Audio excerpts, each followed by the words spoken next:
चलिए जी, खंडेलवाल साहब माफी चाहता हूँ। हाँ, मैं आपसे ये कहना चाह रहा था, इसका मतलब ये हुआ, ये तो एक इसका कंसेप्ट है। हाँ जी। दूसरा मैं यहाँ पे कहना चाह रहा हूँ, बिल्कुल स्वाभाविक बात हाँ है, जी। ये पूछा जाता है ये पैसा आएगा कहाँ से। देखिए, मैं अर्थशास्त्री के नाते या अर्थशास्त्री के विद्यार्थी के नाते आपसे कहना चाह रहा हाँ हूँ जी। कि अभी हमारे यहाँ पर 3.4% फिजिकल डेफिसिट है, और ये 3% का जो बैरियर है ना, वो विश्व बैंक ने बना रखा है। और अगर अर्थशास्त्र की भाषा में अगर हम बात करें तो हम ये कहते हैं बिना इन्फ्लेशन के डेवलपमेंट नहीं हो सकता।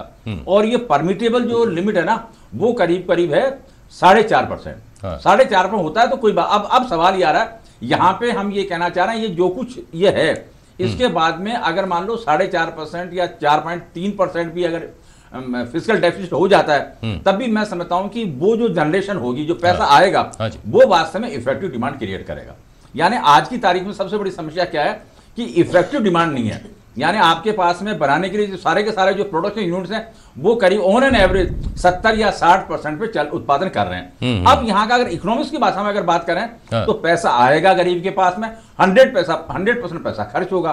खर्च होगा तो मांग बढ़ेगी, मांग बढ़ेगी तो रोजगार बढ़ेगा, रोजगार बढ़ेगा तो उत्पादन बढ़ेगा, और ये सर्किल चलेगा। ये अर्थशास्त्र के बारे में मैं क्या बताऊं। अब सवाल ये आ रहा है कि साहब ये होगा कैसे। जो अभी ये कहा ना कि सारे सब्सिडी चलती रहेंगी, ये बिल्कुल नहीं चलेगी।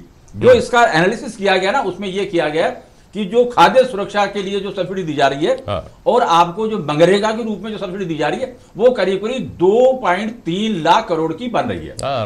ठीक है ना। और इसका मतलब क्या हुआ, ये कुल मिला के ये कह रहे हैं कि ये फिजिबल हो जाएगी। क्यों हो जाएगी फिजिबल? क्योंकि अगर इतना ज्यादा ऋण लेने के बाद भी अगर वो पैसा खर्च करते हैं, इफेक्टिव डिमांड होती है, उत्पादन ज्यादा होता है, तो उनका ये कहना है कि ये वास्तव में ज्यादा इफेक्टिव हो सकती है। और इसमें सबसे ज्यादा बड़ा पॉइंट ये है कि आरबीआई के पूर्व गवर्नर राजन ने ये कहा है कि ये फिजिबल है।